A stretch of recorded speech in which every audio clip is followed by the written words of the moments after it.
Hey guys. Hey guys. Hello. And welcome to tonight's live. Welcome in, everybody. Come on in, take a seat, have a seat. I see everybody's been kind of chatting in the chat, so that's always good. It's always good to come into a, full house. I love that. Nancy's ready. She's asking if everyone else is ready, though. I'm ready. I'm ready for a good Saturday live. Oh, thanks, Mindy. They're doing really well. Thanks for asking about my doggies. They're actually laying in the bed right now on the other side of the wall. They're just in their own little world. The big one actually let the littler one, they're both big, but get up on the bed. Usually I have to go out there and coax her up because she gets scared of the big dog. I don't know. They're crazy. You know my dogs. They're pretty crazy. They're crazy girls. Well, if this is your first time here, hello, hi, and welcome. Appreciate you guys being here tonight. I'm TitaniumBuilt or Tanya, either or. Thank you, Shell Jones. Well, thank you. I feel cute. Today. It's been a beautiful day here in Ohio. I don't know if it's been nice where you guys are, but it's really nice today. It's like we're going through like a heat wave. For like when it was really hot everywhere else in the United States, it was colder in Ohio. It was like 70s when you guys were all experiencing that like over 100-degree heat. And now it's like the tables have turned and we're getting the like southern weather. It's like it's been hot. It's been really hot. So, hey Britt, welcome in. Come on in. Welcome in, Karma's Corner. I like that name. I love it. 80 in Vegas. That's probably pretty nice though for you guys. Because it's usually like, it seems like it's over 100 there all the time. It seems like it's hot. I've never been to Vegas. I'm only going to be like probably like 6 hours from Vegas. Don't make me steal the rental. I'll be like, I don't know how to work this thing. It's an electric car we're getting. I won't even know how to steal it. So maybe I couldn't. But let me know if you know how, Brooklyn. And I'll come and get you. So if you guys wouldn't mind just taking a second to hit the like button, it does help the channel grow. It really does. And it's free. It's a free thing you can do for the channel. Hey, Cats Live. And thanks for all the mods for being in here. Thank you guys so much. Summer and Jan, and I saw Brooklyn was in here. And I got a hold of Isabel. I hope she's doing okay. Say a little prayer for her. So I don't like it when she's not doing okay. We'll go ahead and get into tonight's live. Hopefully you guys are having a really good weekend too. It's a good day to be on a live.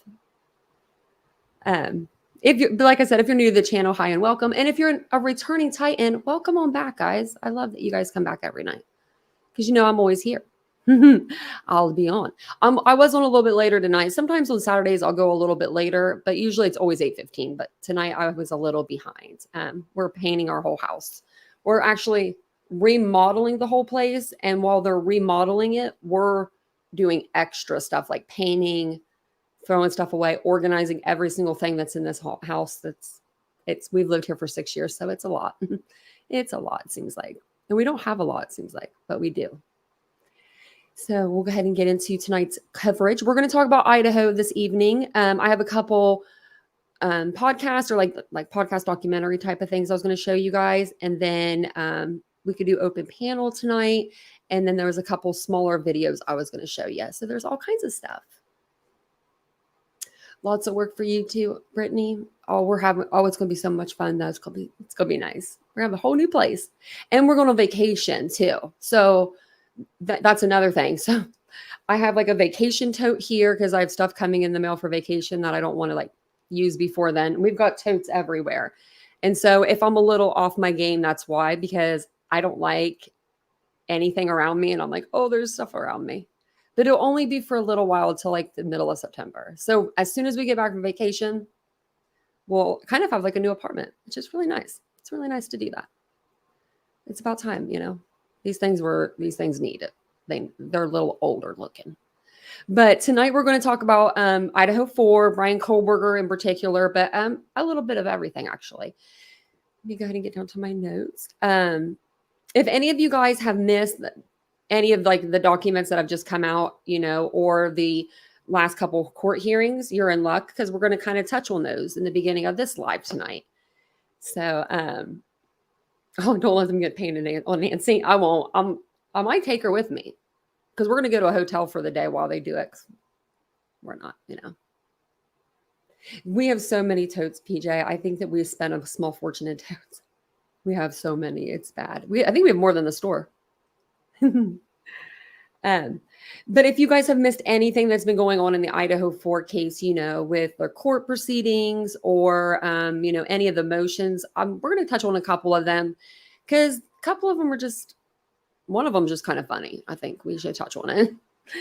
So I'm going to, and thank you, Jan, for finding this part of the document, the picture for me, because I was trying to find this on Twitter.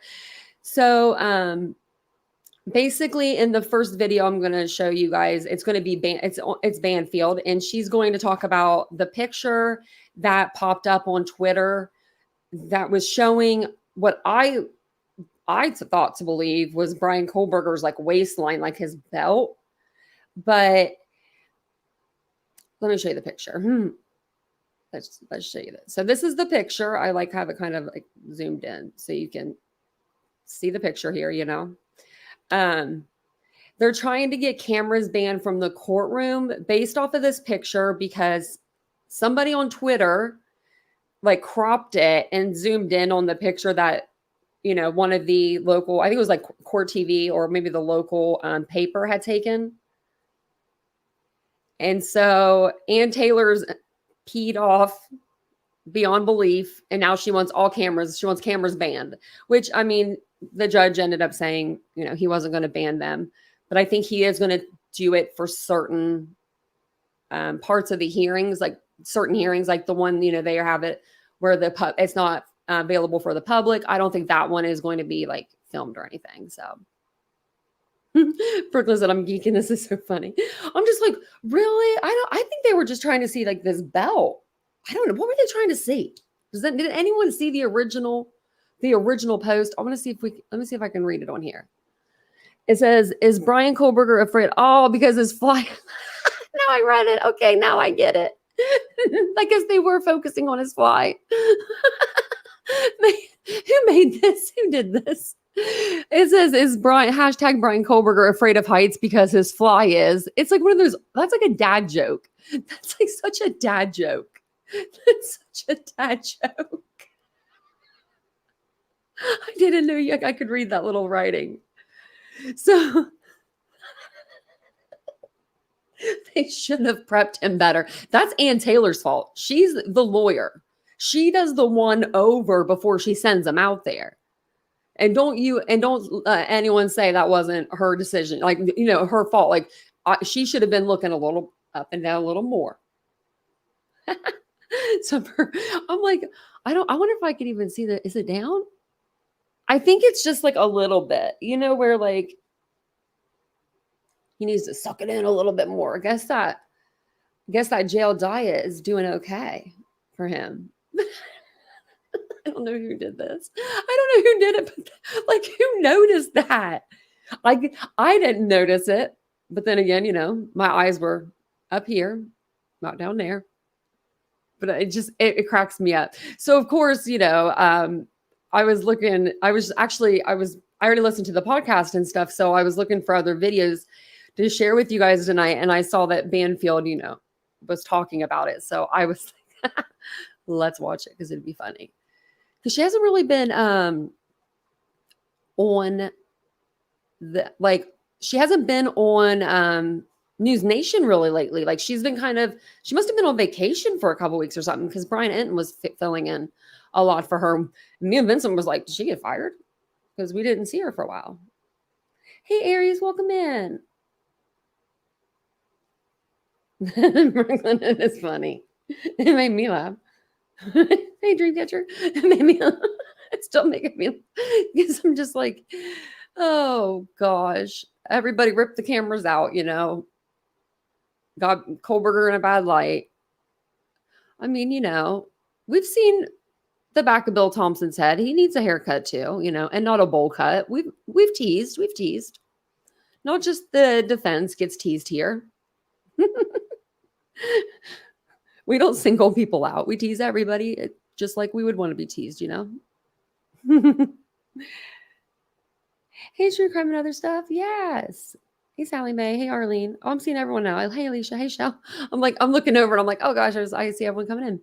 Okay, I'm going to go ahead and play this. If you guys wouldn't mind just taking a second to hit the like button. These are just short videos and then we'll get into the podcast. And I have pictures available for the podcast, so it's not just listening. You'll have visuals as well. And they're really good. Apparently, Bryan Kohberger does not want us looking at his crotch. Can't make it up. Can't make it up. I say that because last week his defense filed a motion to ban cameras from his courtroom. And this is what they said. Mr. Kohberger is entitled to defend himself against capital criminal charges without cameras focused on his fly. Okay, so this all stems from a recent court appearance that he had. It was all about DNA discovery. And I guess some social media user took a full image and zeroed in on his crotch. So a coalition of media outlets has gotten together to respond to this. Look at that. That's the photo that they're upset about. So the coalition of media outlets objected and said no photographs or camera coverage focused on Mr. Kohberger's fly.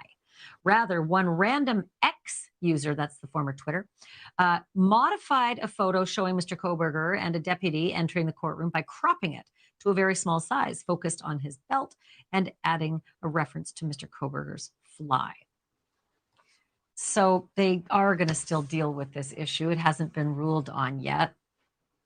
So many other issues haven't been ruled on yet either. Joining me now, Kristen Cameron and Alina Smith are the moderators of the Facebook group University of Idaho Murders Case Discussion, now boasting more than 220,000 members. They've been following the case from the beginning. Ladies, good to have you back on the program. Alina, let me start with you. This is crazy, this discussion. What are the members saying about this whole Flygate? Hi, Ashley. How are you? Good to have you. Good to see you. Well, to be honest, obviously we've been discussing this a lot on our page, and so this picture has, made its rounds on, on our posts and comments. Who the hell came up with this name? Flygate. Everything is something gate now. Did you notice that? Everything like Flygate, crotch gate. This is too much. You know, like, because you got to be able to laugh when you can, and it's hard to laugh in this case. So I'm taking this moment to laugh at Bryan's fly being unzipped a little bit. He probably just thought it was up. Should have known better. And Taylor, she knew we were teasing her about her hair, because she ended up going out and get a whole new extensions put in and had it curled the next time. And you can tell that she's getting better and better dressed every time too. She hears us. And we honestly thought that, the discussions with him not having to wear the orange jumpsuit and just gets to wear, the suit and, what kind of privileges and the differences with that. And people thought that he may have had a stun belt around him. And that's why they were focusing in and zooming in on that. And honestly, that's what we were wondering. And those were the questions that we were asking on our page. And they were wondering that maybe that's what they were using instead of handcuffs or the cuffs around his feet. And maybe they had something called a stun belt, which I've never even heard of that, but that's what we were wondering. Yeah, I'll tell you what, stun belts work. Oh, you betcha. And stun belts really work. But that's a really good point. I'm so glad that you brought that up. I hadn't thought of that, but that does make a lot of sense. Yeah. And I know that the members are so meticulous about looking at every little detail. They're also very helpful in the investigation when they see those details.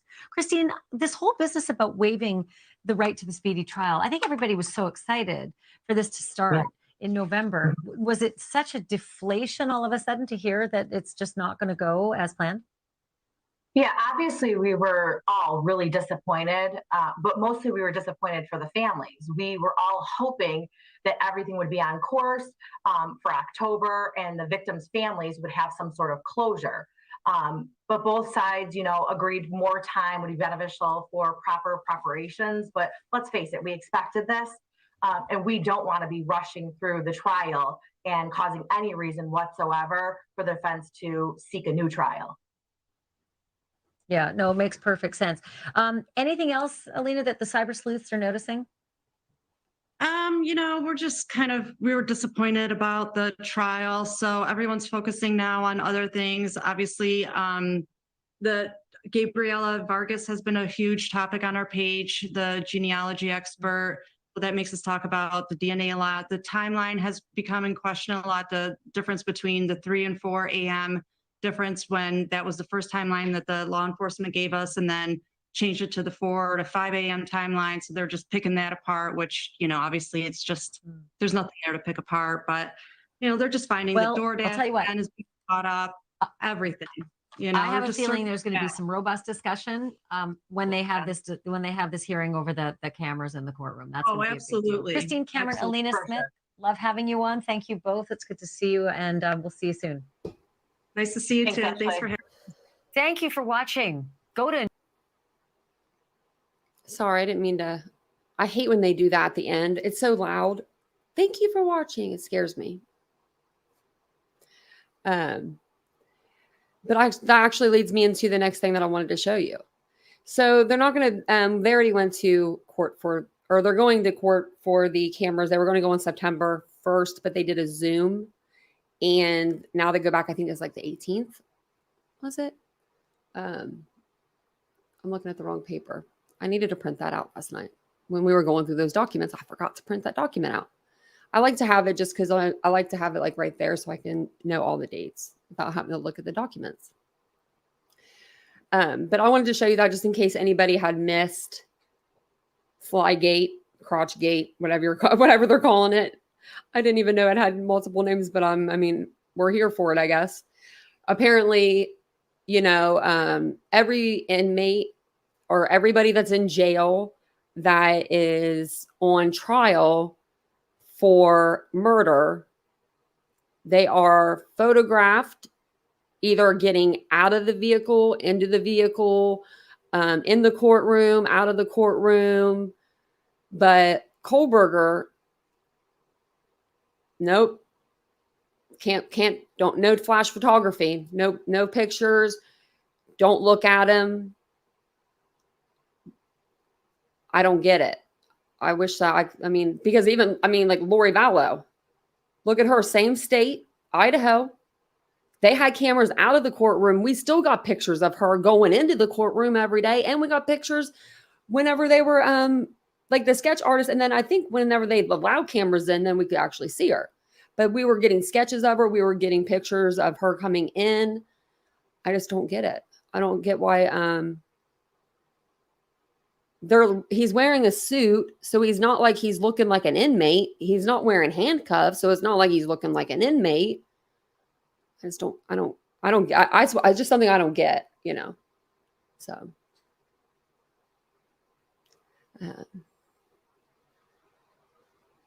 I know, right? I didn't even yeah, and who saw the Twitter post? Like how many not subscribers, but what are they, followers? Like, would that guy have had to have had? I already took out the thing. I wish I would have got the screen name so I could go look. Because he would have to have like a big platform for it to get back to Ann Taylor like that, or to get to anybody really. But that's just me. Yeah, Jan sent me that. That was so nice. I love that. Thank you so much for sending me that picture because I needed it. I was like, and we went through those too, and I didn't notice the picture. I just didn't notice it. I was reading the document, and we were laughing about the document, giggling a little bit because it was like, focused on his fly, but I didn't see the picture there. I wasn't comprehending it. So yeah, no one would have even seen that if Anne would have just kept her mouth closed, because we would have had pictures of Bryan. We wouldn't have even needed that one picture. So I wanted to go over this a little bit too, because a couple of people have asked me about it. So in this next video, this is going to be Bryan's court hearing from a couple weeks ago. Basically, the defense brought in experts to testify about DNA collection, genealogy, how important it is, the collection of it, and all about IgG. They had a few different experts come in and testify, and this was one of them. Now, this is just my own personal opinion. Personal opinions. Opinions are like a-holes, we all got one. This is just my personal opinion. I thought she kind of came off like she had like an attitude in a way. And this is just my own personal thing. So, I mean, maybe she's cool as hell. Maybe she's super nice. But to me, it just seemed like she wasn't very professional. And that's just me. To each their own, you know what I mean? To each their own, to each their own. But that's just me. That was what I took the one time that we watched it, just my first impression of somebody. So basically, her name is Gabrielle Vargas, and she made some really bold claims on the stand under oath. But I had heard later on, after she had left, she was recanting everything that she had said. She went to a friend and said that she didn't fully believe what she had testified to. So then I was like, where did I hear that? And it was just kind of up in the air. So I didn't want to bring it to you guys really, because I didn't have any information about it other than that. But basically what Bill Thompson said is he reached out to the FBI, and they said that they would see what was going on. The FBI told Bill that during her interview, she said that some of the stuff that was in her declaration, she inadvertently signed without fully reading it. So basically, Ann Taylor's like, here you go, sign this. And she goes, okay. And then she's like, sign this. Okay. Apparently she didn't read before she signed or I don't know. Not here to judge, but I'm kind of here to judge because you should be, you probably should be reading before you sign anything. That's just me, but that's just me. Now, we'll watch this video because maybe this video will say something different. I didn't get to watch the whole video. Or no, I think I did. I think I watched all of this one. I've watched so many videos today over Bryan Kohberger. I felt like I was putting together those podcasts for you guys. So that's what it was. But I know that a couple people just wanted me to cover it. And I think that now I don't know if she testified to something that she knew, on the stand. I don't know if the words came out of her mouth that she knew they weren't true, or if it was literally just something like she signed something and she didn't read it before she signed it. Either way, that's not good. But I'm not sure why the FBI would go. They're not even the lead on the case. It's that just seems weird. So figured we watch it.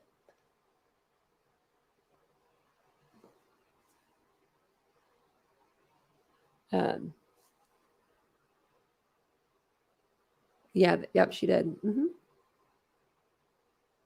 Okay, let's see. So let's just listen to this because I think I heard of this earlier, but so if I say I haven't, I might be lying to you.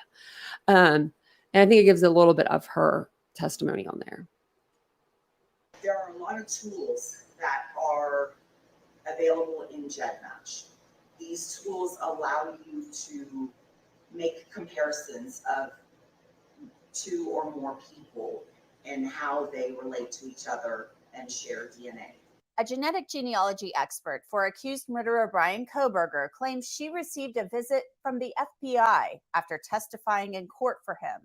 That has Kohberger's lawyers asking questions. Thanks for joining us here on Law and Crime. I'm Anjanette Levy. Gabriela Vargas is one of several experts in genetic genealogy that Bryan Kohberger's lawyers have hired to advise them. Kohberger's lawyers want to see the genetic genealogy information the FBI used to ID their client as a suspect. The state says it's a tip and they shouldn't have to turn it over. This is just a short portion of Vargas's testimony from about 2 weeks ago. Those matches that are revealed are only matches that have been opted out. something in Vargas's testimony piqued the interest of the FBI after the prosecutors heard she may have been reneging on some of her testimony or a sworn declaration that she signed. Kohberger's lead attorney explained what happened from her vantage point. Last night, she was visited by 2 FBI agents and interrogated about her testimony and the timing of her declaration. That, in our view, impacts Mr. Kohberger's due process rights and his rights to effective assistance of counsel. Ann Taylor told Judge John Judge that she would file a motion regarding what happens to witnesses after they testify in court. Latah County Prosecutor Bill Thompson explained why he asked the FBI to investigate after hearing Vargas might be questioning some of her own testimony.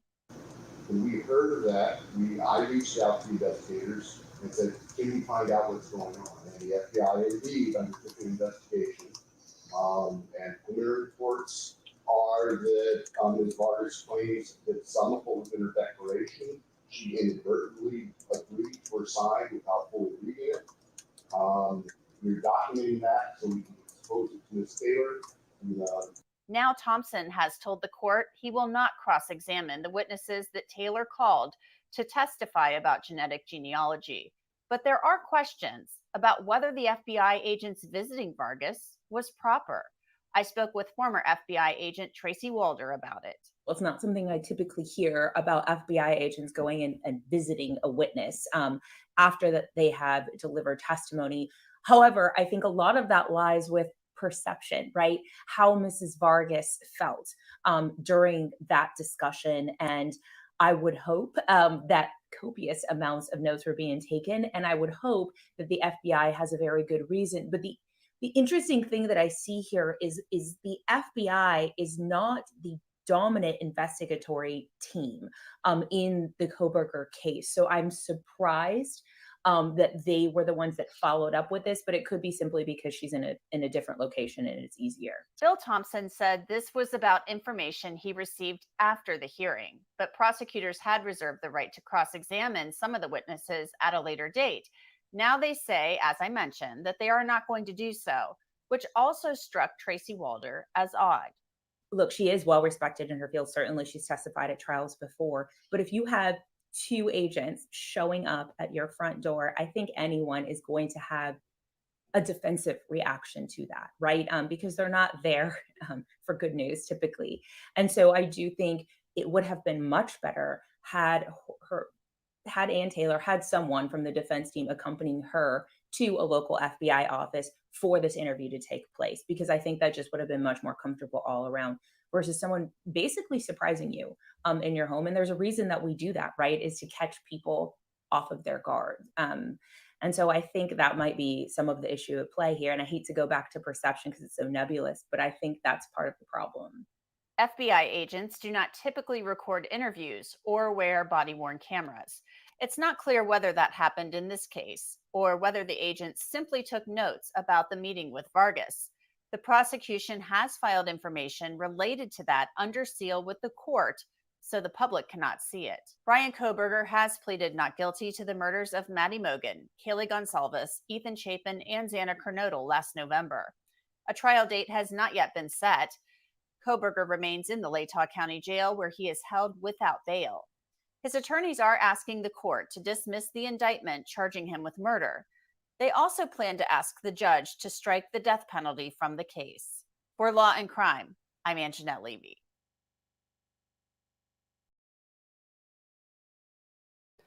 I was trying to find her credentials, like the expert. I found the other 2, but for some reason I don't see hers. I mean, it has to be here. I'm missing it. I remember she was like DNA expert. The part of it was like, it wasn't even this type of, it's kind of hard to explain it. I don't want to say it and it come out bad, but it wasn't like even the same kind of like racial factors or like the same age barriers. Like she was like, it was really weird how they had it wrote out for her. And I wish I would have I kept that handy, but I didn't think about it. I'm going to try to just see if I see it one more time. But yeah, maybe they should have brought her back in though. And,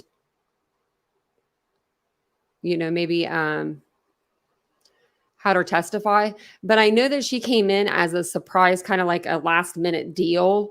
And Anne was like fighting for her to be able to come up and talk because she's like, yeah, she traveled members there. She was like, she traveled all the way here and blah, blah, blah. So maybe that's what it is. Maybe that's why they are saying that they don't want her to even like need to come back. Cause they don't need to do that. They don't need to, question her for anything. Maybe they feel that whatever she said on the stand, doesn't have any bearing, doesn't affect this case any. That's why they don't want to cross examine her. I don't know. I really wish that I could have found that. But if I do find it, when I find it, because I know it's here, but when I do find it, I'll do like a post or a video or something on it, and I'll like list out all the credentials. So, welcome in, everybody. Welcome in. I was like all the way up in the chat, so I'm like, gotta get back down here. Sorry, guys. Self-taught, yeah. Yeah. It was a lot of self-taught. Yeah. I know. I'm like, it was like me saying I'm an expert, like in YouTube or something. I'm not. But just because I've been on the platform for a year and I can, work StreamYard doesn't make me an expert. Like, I don't know. It was something like, it was like those kind of things. It was like, but I don't know if there's actual, like, I don't know how they do this in the DNA world. I know that you go to, I went to school for criminal justice and applied science, but I don't know if I know that there's training programs where you'll get like certificates, but I don't know if there's like a database out there that holds like all these certificates and like these are considered credentials. Do you know what I mean? Or if they're just like, well, I've got all these and this is what makes me an expert. Like, and I think it's more the latter. Like if you've just been in it for a while and you have, maybe more than one like different kind of field of study. I don't know. I'm over here guessing, but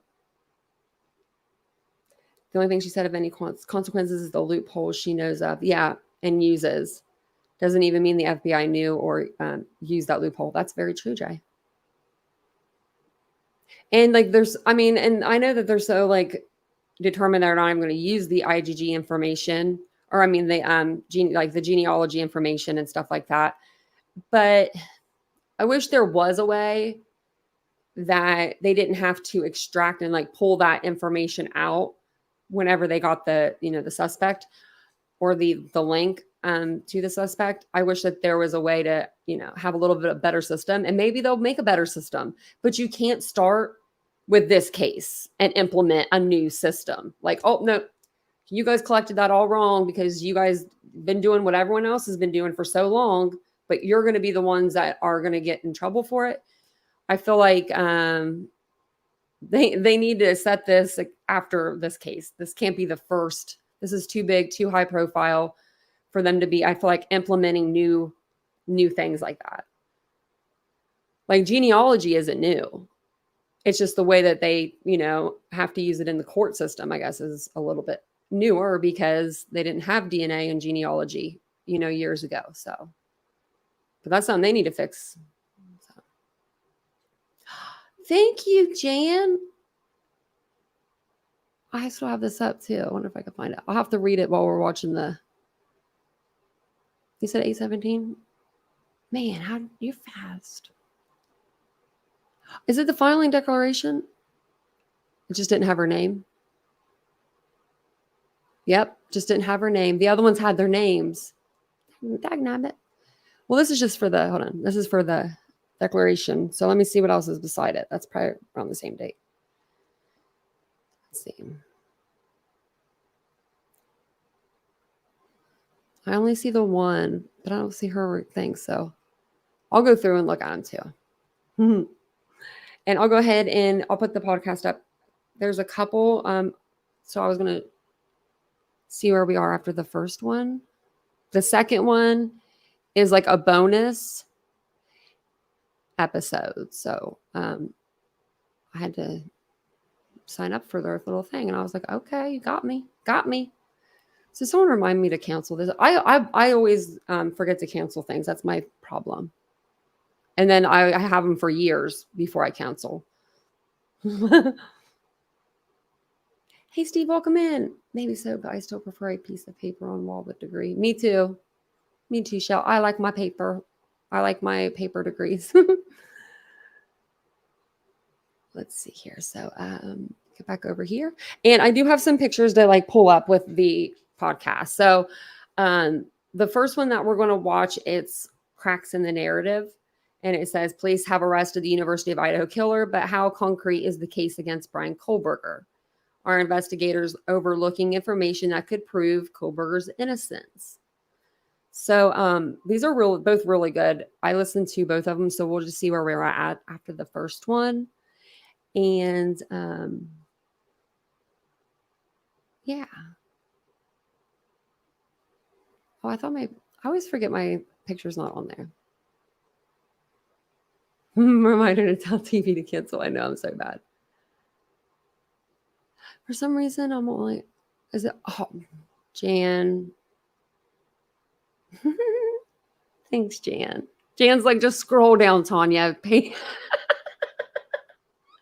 Thank you, Jan. I'm so glad that you have those little, see, the bombs help. I saw those bombs. I was like, okay. I just wasn't scrolling down. Man, I've been doing too much. Apparently, I've been doing too much. Jan does come to the rescue, though. That's what I will say that about Jan. Even before Jan was like a mod or anything on the channel, she literally came up one day and was like, showed me where the 161 page document was we were looking for. I would have been all over the internet for days looking for that. She's like, Tanya, just drop the link. Can I just come up and show you physically? Like, I'm like, yes, you can. That makes me so happy. I have one eye, guys, so I'm only rocking with one part, like half my vision. So I really appreciate the help. So we'll go ahead and we'll watch the first one. And there were some new things that I heard in the podcast. So if you guys have any questions over it while we're going through it, drop them in the chat. I'll be in the chat with you guys. I'll try not to, pause it too much, but we'll pause it here and there. That way we could talk through it. And yeah, so don't forget to like the video so I don't have to bother you too much. And I appreciate you guys being here. And like I said, I do have like pictures to go with the podcast. So that way there's like a little bit of a visual. So that way we're not just like, listening without any visuals. So. And I think there's some commercials in the beginning, but I'll see.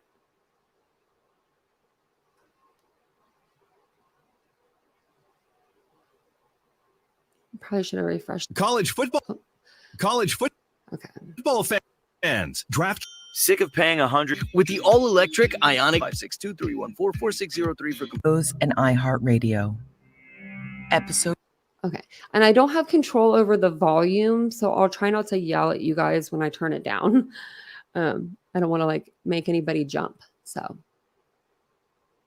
For cracks in the narrative. I'm Courtney Armstrong, a television producer at KT Studios with Stephanie Lydecker, Jeff Shane, and Connor Powell.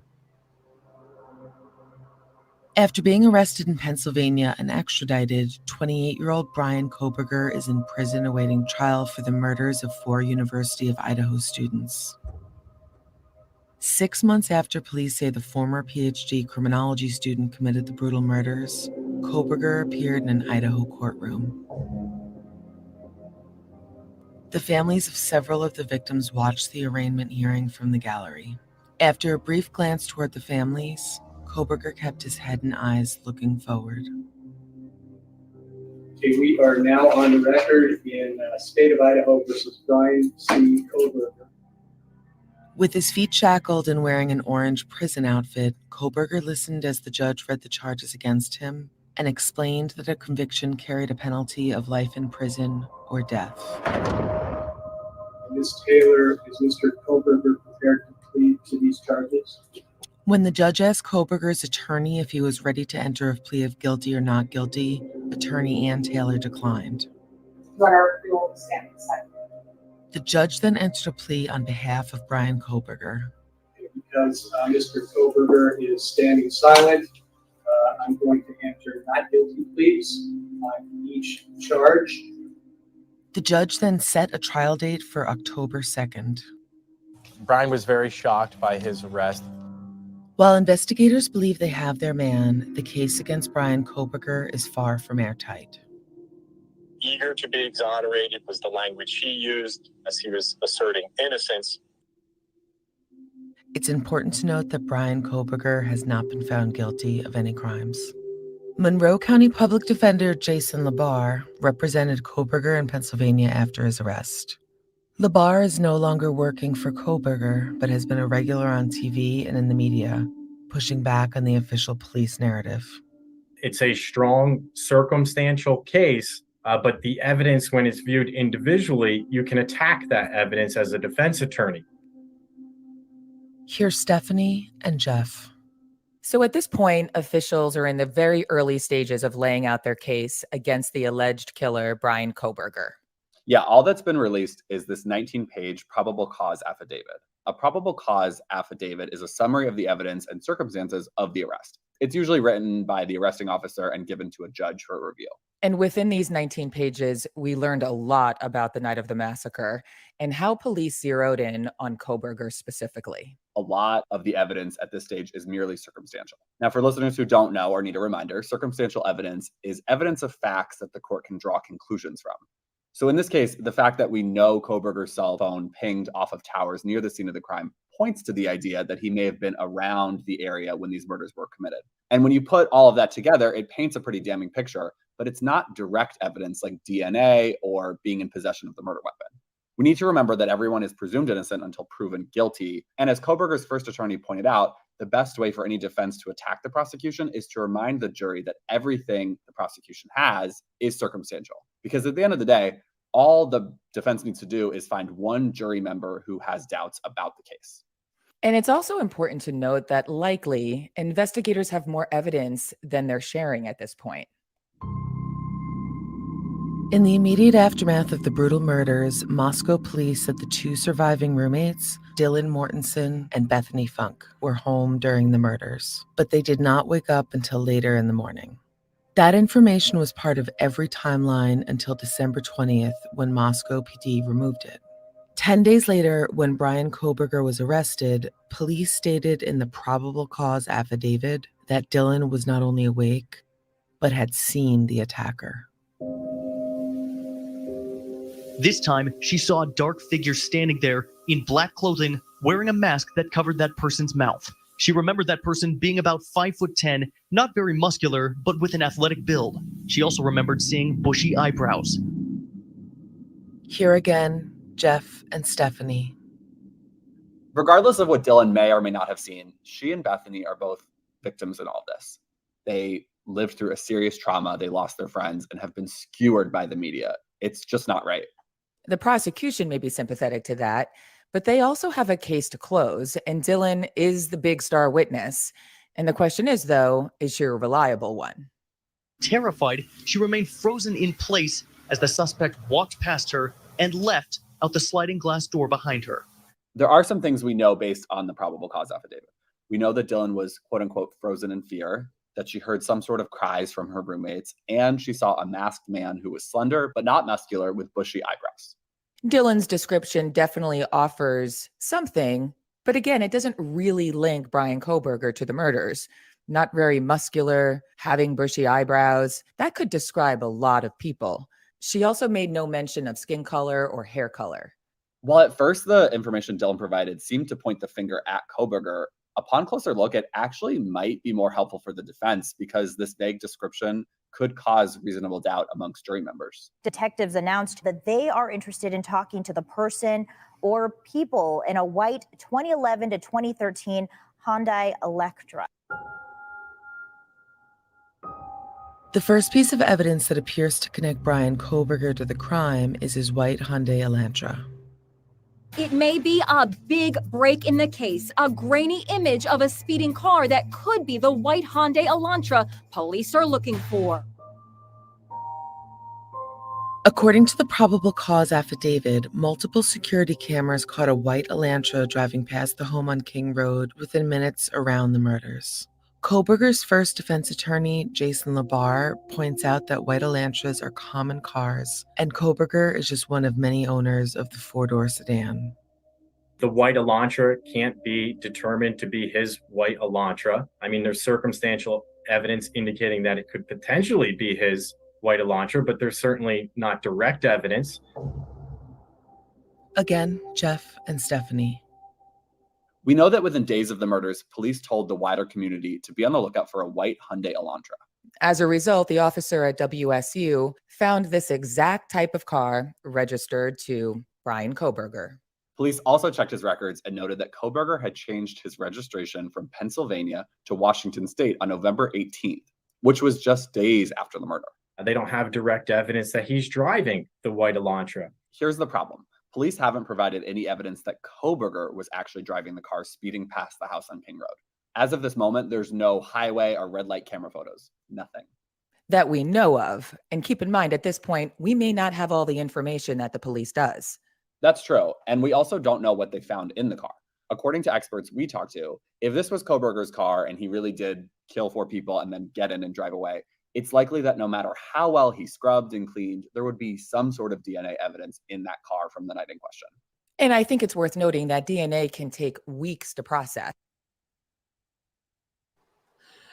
I'll take a shot at that one, Harley Ryder. Says muscular but not athletic. What is that? Did he have on shorts and a short sleeve? I think he means shirt. Or how did she see his muscles? I'm not defending my questions. I think the difference is this is just personal. I don't know. This is just my personal thing. I think the difference between athletic and the muscular part is, I think the boys out there that play sports are just naturally bigger. Big guys. That's what I think the difference is. I don't know how to explain it in a better way. I'm from the country and we just have these guys out here that play our sports and they just know how to play them really well, compared to the city guys, because I swear they're all they eat they just eat their family out of house and home. And they're all super tall and big, over 6 foot. Over 200 pounds. Most of the guys I went to school with, they were just big and tall, and they all played sports. But if I were to think of a muscular, but not athletic, I would think of more of a slim, more of a lean person. And I think the broad shoulders have a lot to do with it too. Yeah. PKC just had broad shoulders. He has I call it a triangle effect body where your shoulders are a lot broader than your waistline. Everybody's is, but his is you could really see that he's very, very broad in his shoulders. Brooklyn, that's perfect. Yes. I think swimmer's body. Yes. Like that. I wish I had a picture of all the guys that I went to school with, because you guys would be laughing. You'd be like, oh my gosh. Because they were just so big. My brother's even a big guy. He's 6'3", 200 some pounds. He's a big dude. I'll go ahead and play this. And at the time of his arrest, investigators didn't have access to his car. However, now weeks later, they do.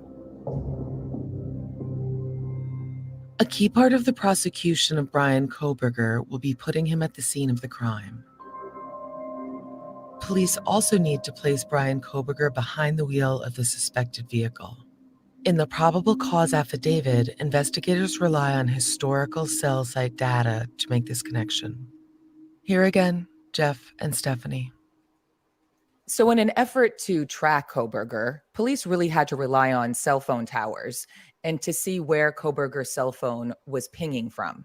A cell phone ping is the act of determining the estimated current location of a cell phone.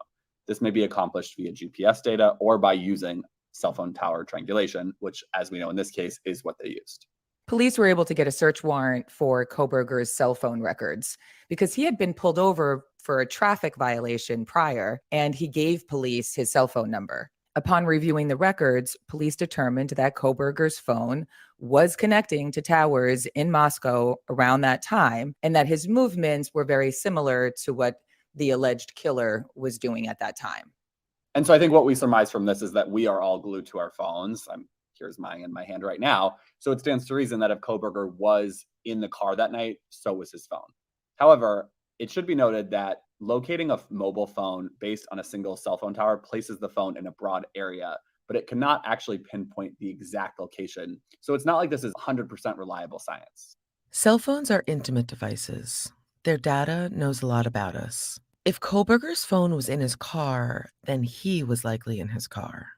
Once police began to hone in on Bryan Kohberger, they began looking at his movements around the time of the murders. He had given his cell phone number to a deputy during a previous traffic stop, so police got a search warrant for his cell phone records. A police review determined Kohberger's phone was connecting to towers in the Moscow area and were similar to the movements of the suspected white Elantra investigators believed was the murder vehicle. But cell phone pings on a tower are not precise GPS location coordinates. If it was GPS location coordinates, you're talking down to a meter as to where Bryan Kohberger was at the time of these crimes. Whereas a cell phone tower ping is that you're within a radius of that tower up to 20 miles. And obviously, Mr. Kohberger lived within 10 miles of the University of Idaho where these crimes were committed. So certainly he could ping at any moment in time near the actual crime. The night of the murders, Kohberger's phone was tracked heading to Moscow before the attack, but his phone was off from 2:47 a.m. to 4:48 a.m. So what you're saying is that this looks like what? He's trying to conceal his location for these approximately 2 hours? Kohberger's former attorney said, just because Kohberger's phone pings at a tower doesn't mean much considering the short distance between Pullman, Washington, where Kohberger lived, and Moscow, where the victims were murdered. Right, because the phone data places him near the scene of the crime, but not actually at the scene of the crime. Now, his car's built-in computer may be a different story and provide a lot of data, but so far it has not been presented as evidence.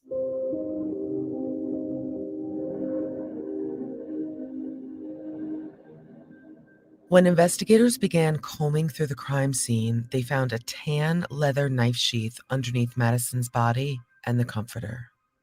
According to the probable cause affidavit, police found a single male source DNA on the button of that knife sheath. Later testing identified that DNA as Bryan Kohberger's. On the face of it, this DNA link on the knife sheath is very strong evidence against Kohberger.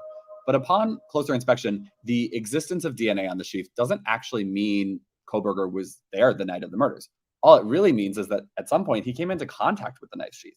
And granted, this all sounds very suspicious, but again, just throwing it out there as an alternate theory, maybe somebody is trying to frame Kohberger and that the real killer placed the knife sheath where the victims were murdered. That is certainly an argument the defense could and probably will make. Without a murder weapon, this evidence is circumstantial. Remember, the standard for guilt is beyond a reasonable doubt. It does seem like there's a lot of evidence mounting against Kohberger. There are also plenty of places, though, to raise reasonable doubt. Let's stop here for a break. We'll be back in a moment.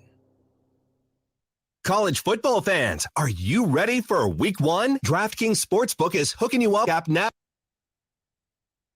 I'm going to fast forward this through the commercial. Thank you guys all for being here. I appreciate it. If you guys wouldn't mind just taking a second to hit the like button. We have like 238 people in here tonight. It's amazing. I love that. Maybe we can get our likes up a little bit more. Maybe we'll gift out some memberships. So let me go ahead and get this back to where we were. And use code TIME to decide which EV to drive. Highlights the sleek design and spacious interior in select states only. Contact your Hyundai dealer for availability details. Hello and welcome to... If Bryan Kohberger is innocent, as he claims, are there any alternative theories that could explain the murders? Jeff and Stephanie. Like so many murder investigations, the police looked into many different possibilities in the immediate aftermath of the crimes. The first suspect was Kaylee's ex-boyfriend, a young man named Jack. The pair had dated for about 5 years and had recently broken up, but they were still in communication. The night of the murders, between 2:26 and 2:44 a.m., Kaylee called Jack 6 times. Then, between 2:44 and 2:52 a.m., Madison, who was presumably with Kaylee, called him 3 times. Finally, at 2:52 a.m., Kaylee called him one more time, all to no avail. This was all so tragic for Jack. But again, it's very common to look at the people closest to the victims first when you're starting an investigation. But he was ultimately cleared very quickly. So after the ex-boyfriend, we heard about a supposed stalker. A local business owner went to the press and said that about 3 weeks before the murders, they overheard Madison and Kaylee voicing concerns about Kaylee being stalked. She said she would beg friends to walk closely behind her at all times after becoming terrified of someone who would follow her around town. Could this mystery stalker also be the killer? And that story was also backed up by the footage from this food truck. In this video, if you've seen it, it appeared that there was this gentleman, a young guy, kind of following Kaylee and Madison. And again, depending upon how you look at this footage, you could interpret this person as looking creepy or suspicious because he was wearing a hood. It's a snippet of a video. So is everyone just grasping at straws, or is this actual real evidence? Well, Steph, after this food truck guy, we heard about Xana's DoorDash delivery and whether or not the driver might have seen something or somehow been involved. And there were also all of those rumors about a love triangle gone wrong and scorned roommates seeking revenge. It all was getting extremely nuts at this point. It seems as though social media, at least, was targeting a lot of people without any information.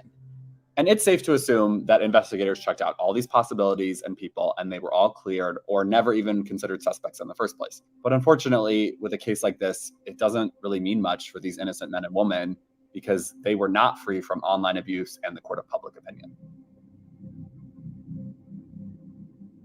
Within hours of the brutal murders, local and national media descended on the once relatively unknown town of Moscow and began to cover the shocking killings. At nearly the same time, an invisible army of internet sleuths and trolls began to speculate on the investigation from afar. Dozens of YouTube, TikTok, Facebook, and Reddit groups emerged overnight to discuss, dissect, and analyze all aspects of the case. People are making things up because they want answers. And because the gag order, people are making things up for content too. So like on Instagram and TikTok and YouTube, people are just making shit up and they're running with it. Like it was a drug house and this was a drug deal gone bad and the DoorDash driver was secretly delivering cocaine. You know what I mean? Like people are just making shit up. Despite the massive amount of public interest, for weeks police provided few details about the gruesome murders. And the judge in Idaho also issued a gag order preventing anyone involved from speaking publicly.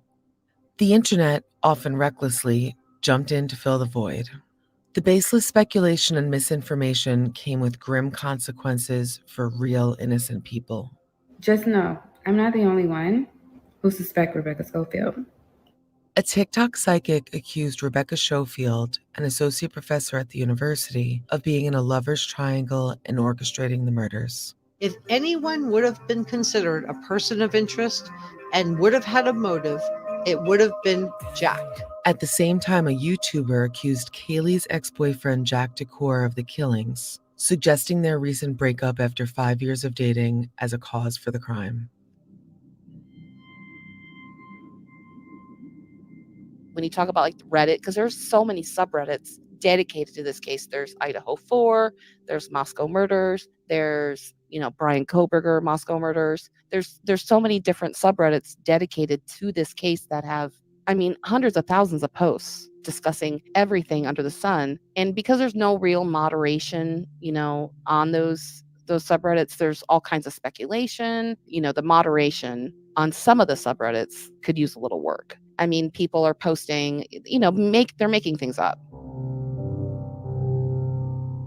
Deanna Thompson is the co-host, along with John Green, of the upcoming iHeart KT Studios podcast, True Crimes with John and Deanna. In 2010, they led the online effort to identify and catch the international serial killer Luca Magnotta. That case was later turned into the popular Netflix documentary, Don't Fuck with Cats. Stephanie and Jeff. John Green and Deanna Thompson aren't your typical online sleuths. They became famous for their work helping catch a killer online. It was all showcased in Netflix's Don't F with Cats in 2019. Here at KT Studios, we're actually working with them on a new podcast called True Crimes, which will be out later this year. And if you haven't seen their documentary, please do. It's astounding, the work that they do. They're the perfect example of people who really conduct ethical, responsible investigations and turn over any relevant information to the police. It's impressive and it's really effective. Here's Deanna Thompson, aka Body Movin', followed by John Green. I do think that people want to make sense of a really senseless murder of 4 like super rad people. You know, like, how could this happen? So you have to make sense of it somehow. And in order to do that with a gag order and no information coming out, the only thing that you can do is get on the internet and talk to other people who are also trying to figure out what happened. And I think that is cathartic. The problem with it is imagine being Dylan or Bethany and having all these rumors come out about you, like you're involved somehow, or you were in some sort of drug ring or human trafficking. I mean, the gamut has run wild on these 2 girls. And it's really tragic because they are listed as victims. They are listed as victims. And you don't victim shame people. And I feel like that's what's been done to Dylan and Bethany. And it was happening to just Dylan because she's mentioned a lot in the PCA. But now that Bethany has potentially exculpatory information and she just got a subpoena in the state of Nevada to come testify at the prelim hearing, which has been squashed, by the way. They're going to come to Nevada and interview her instead. Now now all the attention's on Bethany because she potentially has exculpatory information. And it's like, what does she know that's going to help Bryan? You know what I mean? Like, people are already starting to point fingers at her, and it breaks my heart for them. And so that side of things I find quite disgusting. And I have no qualms in telling people how disgusting I think they are. Another aspect to it is time. When the incident happens and there's an amount of time that lapses before the police arrest somebody, I think that it triggers something in people. So this incident happened November 13th. It was a high-profile murder case where 4 innocent college students in a small town were killed. It was on all the major news. Nobody knew. I think people get triggered, like, what is taking the police so long? Why can't they solve this? I know I'm going to jump online and I'm going to try and figure this out myself. So there's that time element to it. I think it took 6 weeks before they arrested Bryan. So when you have this gap and people think police aren't doing their job, I believe some of the parents are coming out saying the police aren't being forthcoming. I think that adds to it and gives people this sense of, hey, let's go online. I mean, if you arrest somebody within 48, 72 hours, there's no time for the public to go out there and make these wild accusations, or for psychics to get involved and, try and figure out. Anytime a psychic's involved, something's not right. Don't listen to psychics. So I think that was part of this very high profile case. Well, yeah, let's talk about how there's a way to do it ethically, and that's what you guys do, and then there's a way to do it unethically, which is maybe what we're seeing. Yeah. So one of the things, and I don't know if it's an ethical thing or not, but one of the things that we have done in the past is we don't really talk about the cases that we're working on ever. We don't post about them. We don't ask the public for help.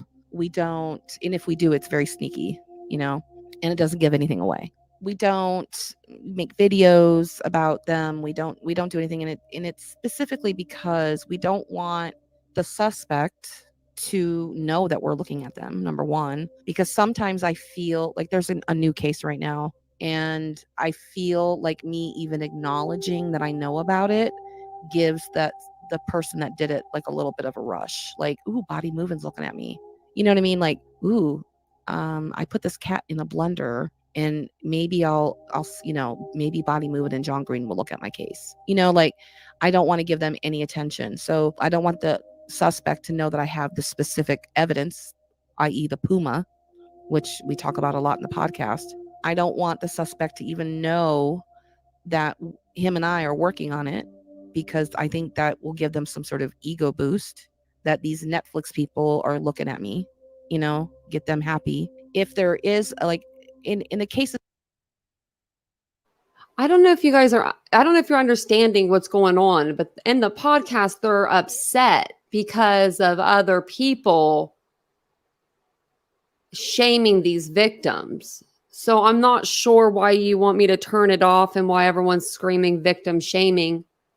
when it's the creators on YouTube that are putting that bull crap out there. And if you want to be real, you know, you shouldn't watch that stuff that whenever they put it out. I mean, point blank, period. But people do. And as YouTube creators, we are privy to know what everybody watches, which is really cool. That John and I typically work on, the victim is an animal, right? So there's no like human being that I have to like be careful with, like as far as the victim is concerned. But if you are talking about something like Idaho, where there are actual humans that are victims and family that is suffering, I just think it's incredibly insensitive to get on national television and talk about rumors that you've heard where Ethan was sliced from ankle to groin. Do you know what I mean? I just think and it's a rumor. I just think it's incredibly insensitive. His parents, his brother and sister, they have to see that. You know what I mean? And while they know what happened, I'm sure by now they know what happened to him. Do we really need to know what happened to him right now before court? Do we need to know that? Is it important that the public know that you heard a rumor that Ethan was slashed from ankle to groin? And I just think it's insensitive. And I would never do that. Deanna and I, at the core of it, are true crime fans, just like people listening to this podcast. And as a true crime fan, you've watched enough documentaries or series involving detectives or investigations. You always hear the same thing. It's an ongoing investigation, no comment. And so you need to learn to keep a tight lip, not say anything, don't expose anything that you have or know. You know, again, we're just armchair detectives. We're not experts or anything. Who are we to go online and making a statement or accusation or accuse somebody? You know, it's not our place. We try to collect the evidence, put it in a format that's easily understandable, contact the local law enforcement or whoever has jurisdiction, talk to somebody there, say, hey, we'd like to email you something, let them handle it from there. Let's stop here for another break. Enjoy all your favorite sports like never before at BetMGM. Sign up using code Buckeye and receive up to $1,500 back in bonus bets if you don't win your first. I'm going to let this play through, like this commercial, because sometimes if I like skip ahead at the end, it'll go back to the beginning. And I think there's a little bit more left on here. So sorry if it's loud. Bet. When you register with BetMGM, you'll get instant access to a variety of live betting markets, player props, BetMGM exclusive signature bets, same game parlay options, and more daily promotions. And with BetMGM at your fingertips, every play and every game matter more than ever. With BetMGM, you will have it all. BetMGM has the action you need for every pro and college game, as well as all your favorite sports. Place your money line, prop, and parlay bets with the king of sportsbooks today. Don't gamble, Sign up guys. using code Don't promote Buckeye and receive gambling. up to $1,500 back in bonus bets if you don't win your first bet. There's nothing like the thrill of wagering with BetMGM. So Is enjoy college all football your back favorite already, sports like Richie? never before at BetMGM. 21 plus and present in Ohio. Gambling problem? didn't know Call that. 1-800-GAMBLER in partnership with MGM Northfield Park. Have you ever checked out the new Hyundai Ioniq lineup? I can imagine a tech-savvy power couple trying to decide which EV to drive for date night. Picture it. A guy walks in after a long day at the office, looking and smelling like success. His wife glances up from her book and asks, which Hyundai are we driving tonight? The Ioniq 5 or the Ioniq 6? Actually, hold on. So truth shall set you free. That's untrue. The comment says the chubby guy with the beard is married, older guy with a kid, tan sweater, and he's on TikTok and on Tube for clout, talking crap about the victim. So no, actually, if you go to that guy's YouTube or that guy's TikTok, his name is Joe Viggett. He said he came out because he felt bad about the way that people were going after Jack Showalter.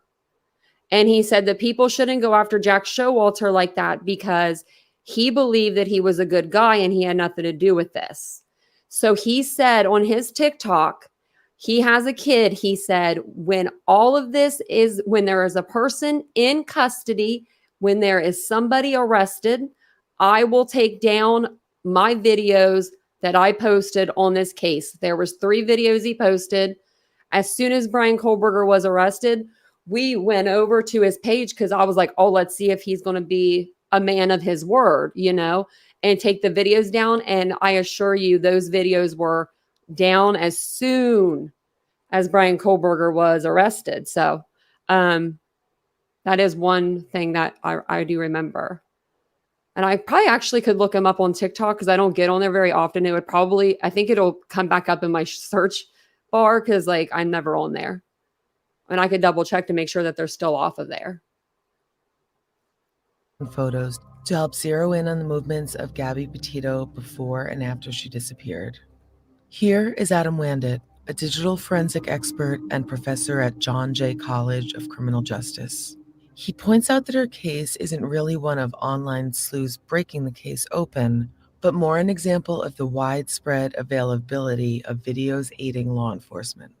In the Gabby Petito case, the evidence that led to the recovery of Gabby Petito's body was actually evidence that was on a video camera of somebody who was driving through the park that accidentally recorded the vehicle that was used to dump her body in the park. And only after the case, only after he recorded it, when he learned on social media that there was a potential body or murder in that park, he went through his own evidence, found what he was looking for, posted it to YouTube, sent it to law enforcement. And in the Gabby Petito case specifically, that evidence was critical for finding her body and bringing her killer to justice. And, it doesn't always happen that the public has that information, but in the Gabby Petito case, they did.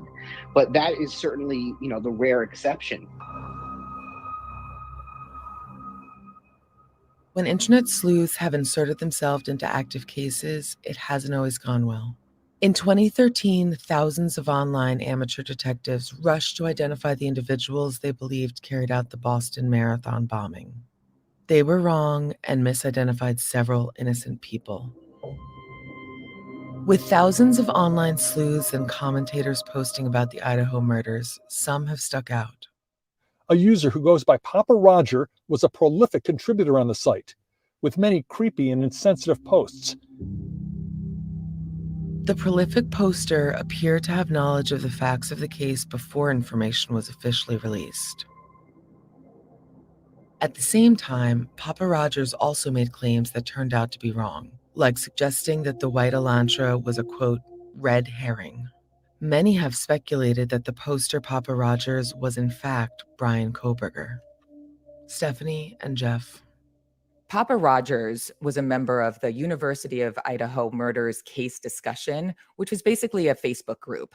And it popped up out of nowhere and very quickly amassed about 225,000 users. And that just shows the country's interest in this case. It's just one of the hundreds of online groups talking about the case real time. But of all the members, Papa Rogers, he stuck out to the group because he was being very condescending and very argumentative to other online users. Other things also caused Papa Rogers to be a notable member of this group. They posted frequently with information that seemed almost too detailed. For example, one post read, "Of the evidence released, the murder weapon has been consistent as a large fixed blade knife. This leads me to believe they found the sheath." While at this time, police did say they were searching for a bladed murder weapon, investigators hadn't yet said anything about the knife sheath being at the murder scene until the probable cause affidavit was released, meaning that Papa Rogers was either a very good guesser or they somehow knew something the general public did not. And also real time over on Reddit, a very similar user named Inside Looking also appeared to have a lot of detailed information that hadn't been released to the press yet. One post read, "Speculation. Killer parked behind the house, approached property through tree line, entered sliding door and left it open. Committed murders and exited sliding door. One knife, according to coroner's statement. Time of murder approximately 3:20 to 3:40 a.m. according to the car fleeing the scene and on camera on Highway 8. Approximately 3:45 a.m., vehicle left skid marks upon exit."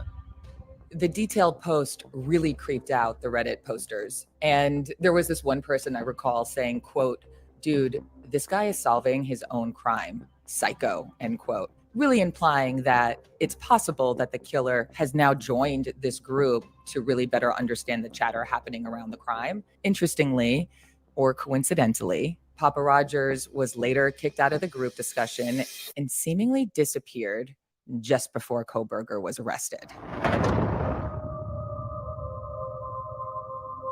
More on that next time. For more information on the case and relevant photos, follow us on Instagram at KT_studios. The item. Okay. I have another podcast. If you guys want me to, I could probably play it since we still have a good amount of time. It's like 20-some minutes long, like 30 minutes long. If if you guys could hit that like button for me, that would really help your girl out. And then we could watch the other one if you guys want to. Just let me know if you guys want to. Put a 1 in the chat. I mean, I'm sure you guys want to because it's pretty good. I mean, it's a pretty good podcast. I've been listening to it. I've been listening to it all day. I listened to like both episodes today because I usually will like save them. I've been saving these and I was going to go to the pool because I'm one of those people, if I get hot at the pool, I want to like come back up and I'm just like, I'm down there for 2 seconds. It's not worth going down there, So I'm like, I'm going to listen to these podcasts today. And then I ended up running around doing stuff. So I listened to them as I was getting ready for tonight's live. Okay. I figured you guys would throw a 1 in the chat. Yeah. I figured no one would be like, no, we don't want to watch that. That's terrible. I guess if no one wanted to watch it, they could just turn it off now. But get you guys moving, get you a little active in the chat. And while you're active in the chat, just throw some DNA on that like button. Don't forget to subscribe to the channel. We're here. We talk true crime daily. There's Nancy behind me. If you guys were wondering who that is, just lurking in the shadows. That's the one and only Nancy Grace. She smiles here all the time. She's happy here. Except for when she scared me the other night. That was bad. That was funny. She scared the crap out of me. Like really bad on the live. I wish I would have been actually on the live with you guys. That would have made it, like on the camera, that would have made it that much better. So this is like a bonus episode. So I have to do it through Apple Podcast. So let's see. How do we do this? And I have to rewind it. I'm going to stop this. Oh, I've got a lot of stuff up. Okay. And I should be able to do everything like we were doing. So like the pictures and everything.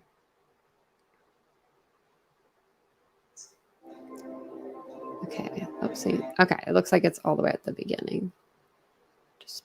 There we go. Now I got it at the beginning.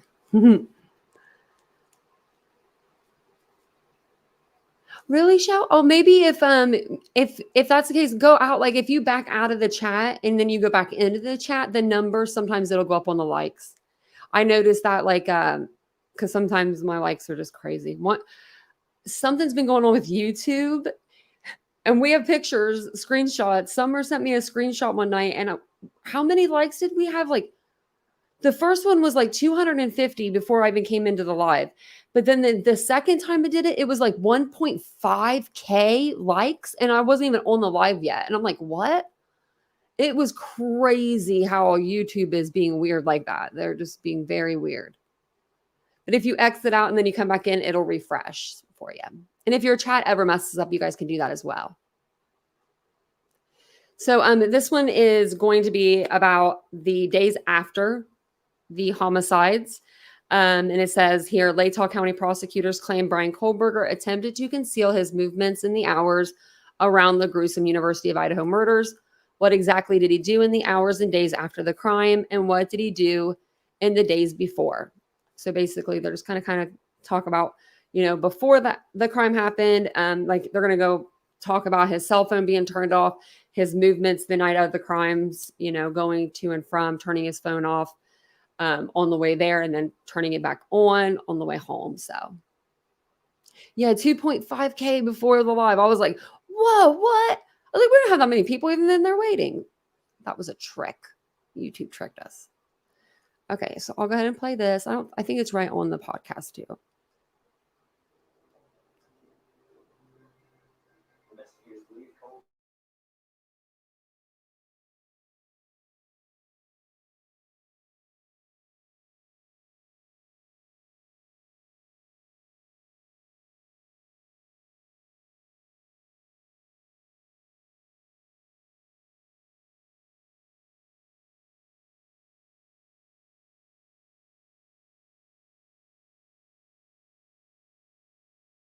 You guys couldn't hear that, could you?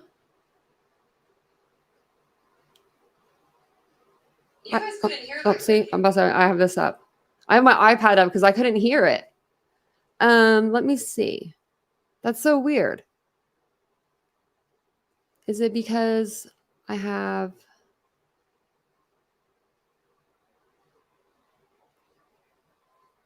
It says listen. I bet I got to do something with the speaker.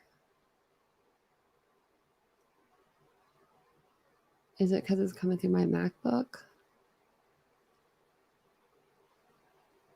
Let me see if I can figure it out real quick.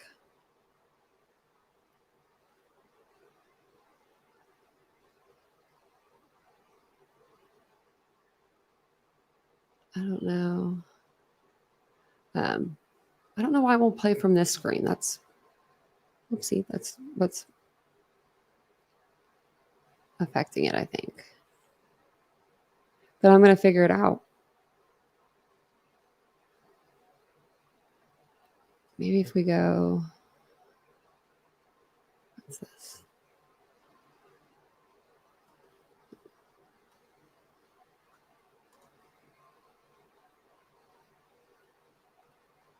Okay, let me just get the podcast up.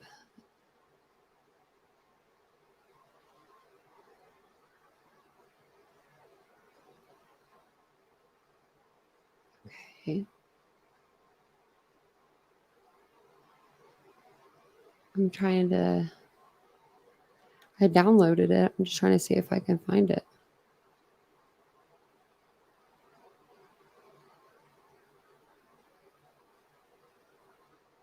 Okay, give me 1 second. I'm going to bring in reinforcements. 1 second, guys.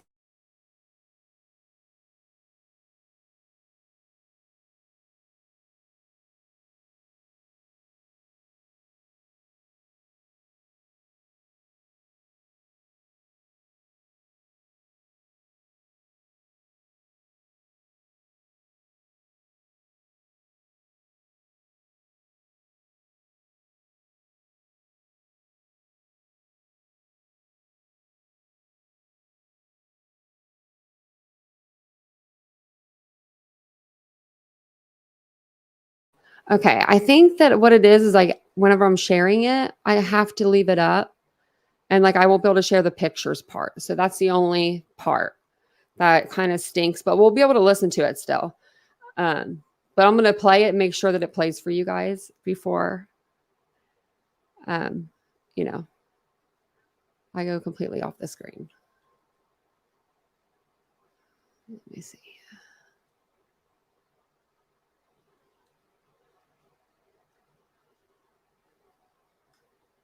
Maybe.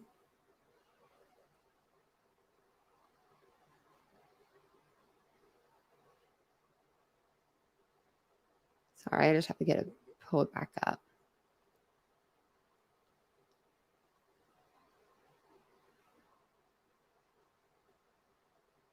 Sorry about the wait.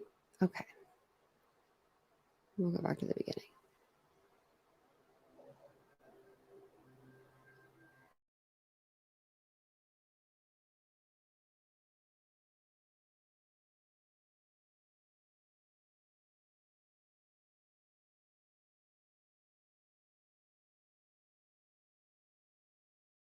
Okay, give me 1 more second, guys. Sorry.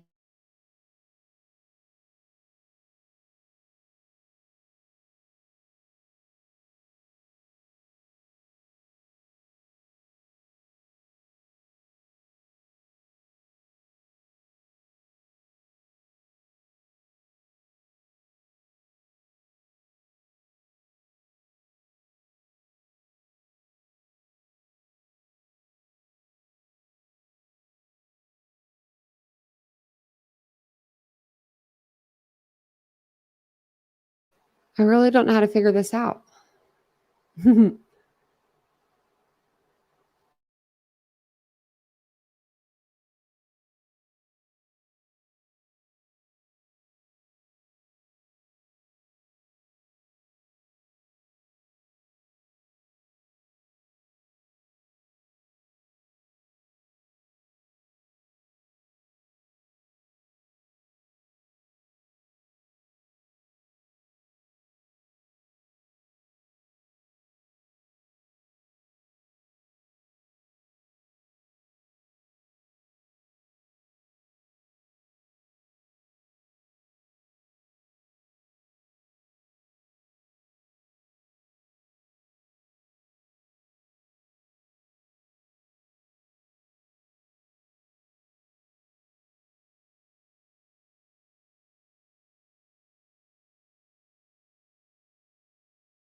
Okay, guys, give me like 2 more minutes, and then if I can't figure it out, I don't know. But I think we got it figured out. Hold on 1 second. Okay.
All right. I'm going to try to make it to where like my mic's over by the other, like by the speaker a little bit.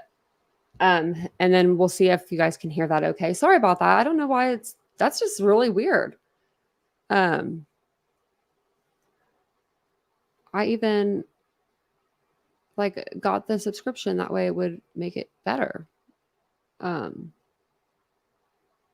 It's just so strange to me.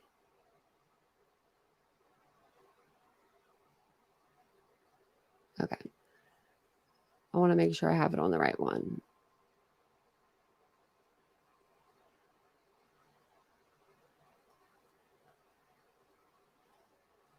Okay, let's try this. Into evidence, fans, but in that list of what they brought out, they do not list knife in that evidence list.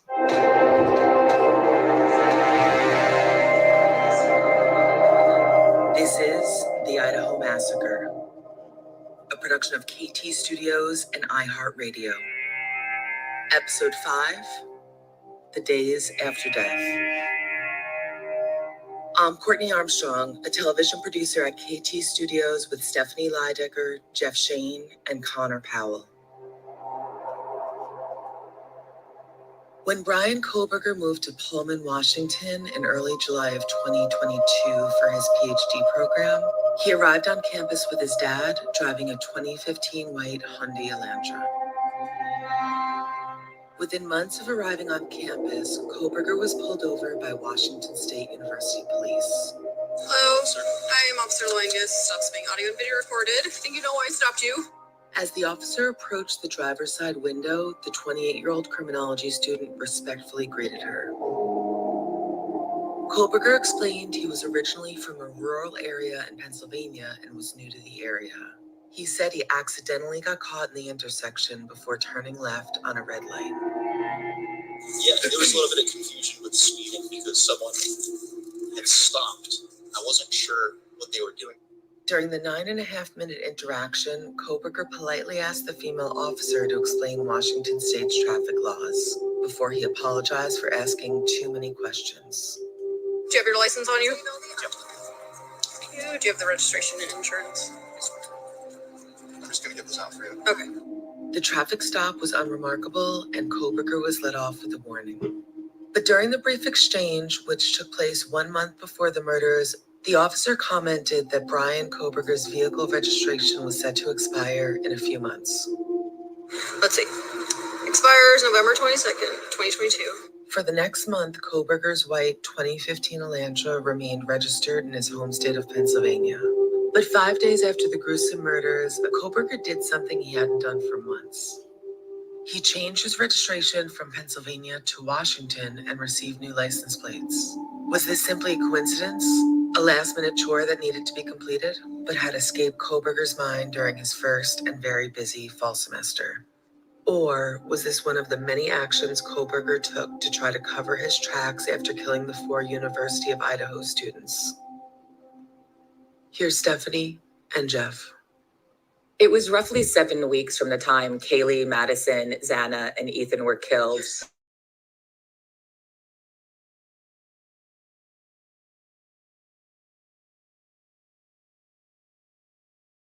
Maybe asking ourselves why is an impossible question. It's kind of applying reason to an irrational situation. Whoever did this is obviously a monster, and we're clearly not going to be able to assign logic to that person. The other big question I have is, what was Kohberger doing in the days and weeks leading up to the murders? Exactly, and there are so many unanswered questions at this point, but thanks to the probable cause affidavit, we do know some of the movements and actions of Kohberger. Bryan Kohberger's cell phone is at the center of the prosecution's case against the 28-year-old. In the days and hours before and after the killings, investigators say Kohberger's cell phone use paints a disturbing picture of a killer stalking his victims and returning to the scene of the crime. Investigators say they believe the murders took place between 4 and 4:25 a.m. According to cell phone data, Kohberger's phone was connected to the cellular network near his apartment in Pullman, Washington at 4:42 a.m. on the morning of the murders. His phone disappeared from the network and was switched off between 2:47 a.m. and 4:48 a.m. on the morning of the murders. Police say in the probable cause affidavit that this is, quote, consistent with Kohberger attempting to conceal his location during the quadruple homicide. Here's reporter Chris Bargo. At 2:42 in the morning, Bryan Kohberger's cell phone is recorded as sort of being on the network in Pullman, Washington, where his dormitory is on Washington State University campus. Then a few minutes later, it goes off the network and is disconnected. From that point on, there's just accounts of people seeing his white Hyundai Elantra. So his white Hyundai Elantra is seen leaving Pullman shortly after that. And then around 3:30, it's seen in Moscow. Now, the direct route from Pullman to Moscow is about 15 minutes tops, and this is late at night, so there's not going to be any traffic. So it's assumed he took some sort of way that would have gone around that sort of main road. He would either went up north or he went down south and took back roads to sort of get there. Because the alleged killer is driving, police believe, from Pullman to Moscow, if it is indeed Bryan, that would suggest that it was targeted because that's a very specific target. That's a very specific house he's going to. At 4:48 a.m., Kohberger's phone comes back online and pings a tower just south of Moscow. But police say Kohberger did not head straight home. Instead, he drove a backroads route, which was longer and more remote. That area that he drove south to, where the road sort of goes down south about 10 or 20 miles, and then it turns back up in a U. That area at the bottom is just mountains and it's forest. He arrives home at 5:30 in the morning, where the WSU campus surveillance video captures his white Elantra returning home. A few hours later, Kohberger's phone is back on the move. In a particularly chilling move, Kohberger's phone pings a tower near the King Road house. Bryan Kohberger's cell phone allegedly shows him here at 9:12 a.m. and staying for about 10 minutes. Surveillance video also shows a white sedan driving past the scene of the murders around 9 in the morning. Police have yet to be called to the gruesome murder scene. Stephanie and Jeff. It's the oldest cliche in criminal history. The killer always returns to the scene of the crime.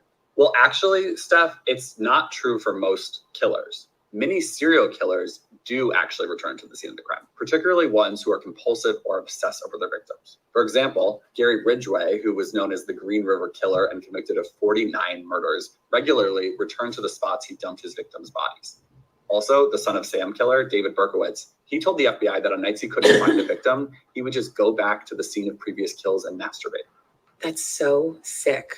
I mean, think about it. Returning to the scene of the crime is usually part of a pattern with killers who are extremely confident and pride themselves on being kind of untouchable by law enforcement and basically smarter than everybody else. Does that sound like Kohberger to you?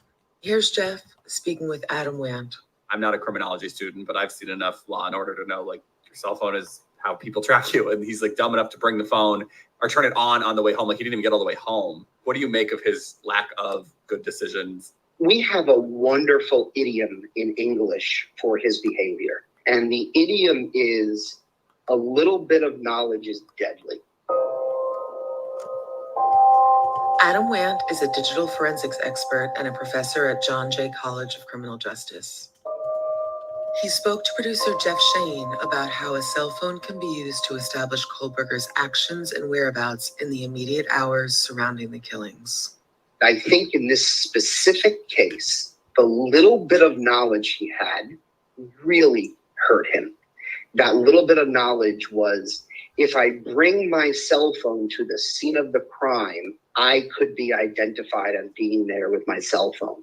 And he was right. If he brought his cell phone there while it was on, we would have much quicker figured out who he was and have been able to arrest him. But what he did was smart to him. He turned off his phone beforehand. He turned it back on afterwards. And if we never identified him as a possible suspect, we may never have figured out it was actually him because he turned off his phone. But once we realize he's a potential suspect, and once we see he turned his phone off right before that period of time, turned it back on shortly after that period of time, that's what we call an overt action that he took that the jury could look at to determine guilt. So ultimately, what he did to protect himself because he didn't understand these issues fully actually might be one of the most important pieces of information that's used to convict him. Because it looks suspicious that his phone turns off for this window of time and then turns back on the border of between these two towns? Some people might say it looks suspicious that his phone turned off and then back on again. I go beyond that. It's not just suspicious. He took an action that was recorded on his phone. His phone would have recorded him turning it off and recorded where he was and the fact that he turned it off, and then where he was and the fact that he turned it back on again. And the fact that he took the time to turn off his phone shortly before the murders and turn it right back on shortly after the murders certainly shines a spotlight on him that's going to be very hard to remove. He did not turn his phone off at all when he drove back, or any of the other times that he had been there. Let's face it, a stable, emotionally mature, sane person is not going to go kill a house full of people. In this particular case, if the suspect is the murderer, then he's probably not completely sane and stable. And things that he did, good or bad, are going to come up in the trial and come up in evidence. And a lot of that evidence is going to be used by the jury to figure out if he's guilty or not. Did Kohberger return to the house to try and gather evidence, such as the knife sheath that he allegedly left in the house? Or did he return to relive the murders like other overconfident killers? Or to admire what he'd done? Let's stop here for a break. We'll be back in a moment.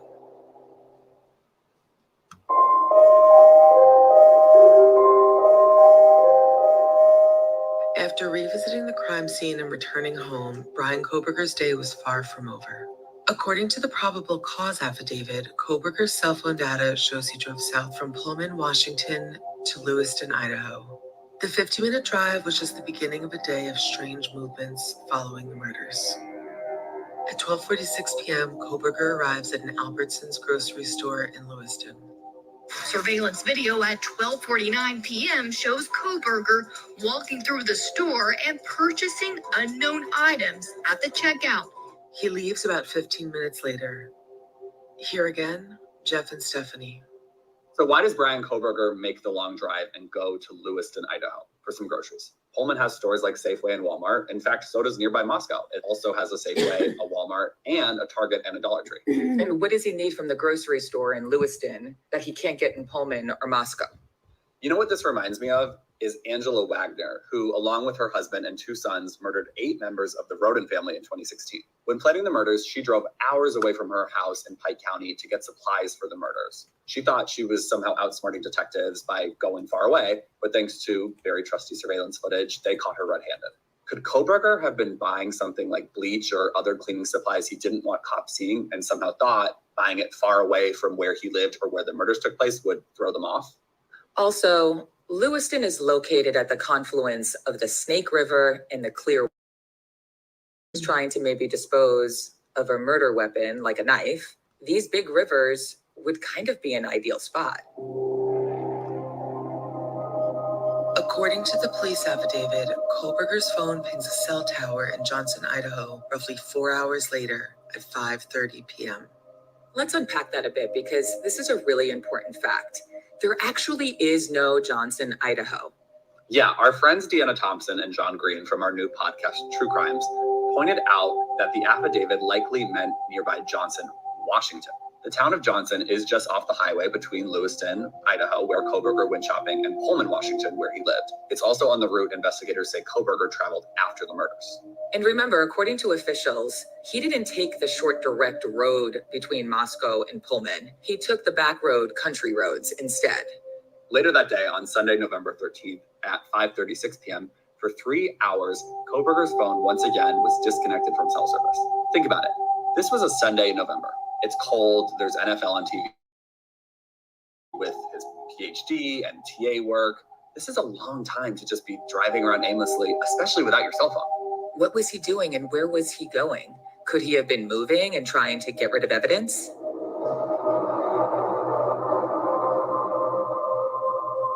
Following the murders, people who interacted with Kohberger saw a dramatic change in his personality. Before the killings, Kohberger was disliked by his students at Washington State University, who viewed him as strange and remote. Here is Hayden Stinchfield, a former student of Kohberger's. When he came into class, he was very, not super mentally present. He would stand up at the front and look at the ground.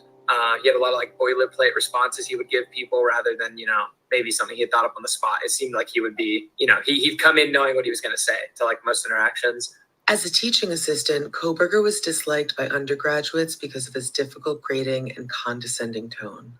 He was also accused of being sexist and acting inappropriately towards female students. One young woman said he creepily followed her to her car. Following the murders, Kohberger's behavior towards women did not change, but his grading style did. About a month before winter break, when the murders happened, definitely around then, he started grading everybody just 100s. Not like you pretty much, if you turned something in, you were getting high marks, and he stopped leaving notes. It was just, he seemed preoccupied. It was much easier. You turn in whatever you wanted pretty much, and he was just great. Hayden Stinchfield also said around the time of the murders, Kohberger's appearance changed as well. Around that time period, I remember him, he had a little bit more facial hair, just stubble, but definitely less well kept than he was. And he was a little quieter. He used to stand up at the start of class and talk about some stuff sometimes. And this time he didn't really do that at all. One of Kohberger's fellow graduate students speaking to the media also noticed a distinct change following the murders. I did notice that he was showing up to class a little late sometimes. He always had a coffee in hand. He always seemed to be just perpetually exhausted. Like everybody in a graduate program, there's a little bit of awkwardness. You're trying to fit in. You're trying to find your niche. And Bryan Kohberger fit that. He was awkward. He was trying to fit in. He was trying to get his inroad into this group and establish these social bonds with other members of the cohort. He did seem to get a little chattier going into the lateral parts of the term. Again, Stephanie and Jeff. Let's put this into perspective. Around this time, Kohberger was under a lot of stress from WSU. His boss was mad at him, and he was about to get fired. Not to mention, he must have known that the cops were circling in on him in some capacity. Could all that stress have been catching up to him? Let's just go through the list. He's changing his appearance. He's disinterested in work. He's preoccupied at school. He's behaving very overwhelmed.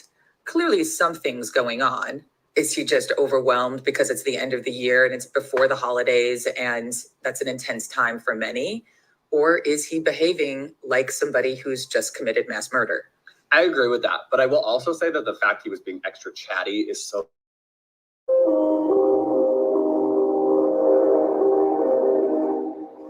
When Bryan Kohberger was arrested in Pennsylvania, investigators also searched his apartment in Pullman, Washington.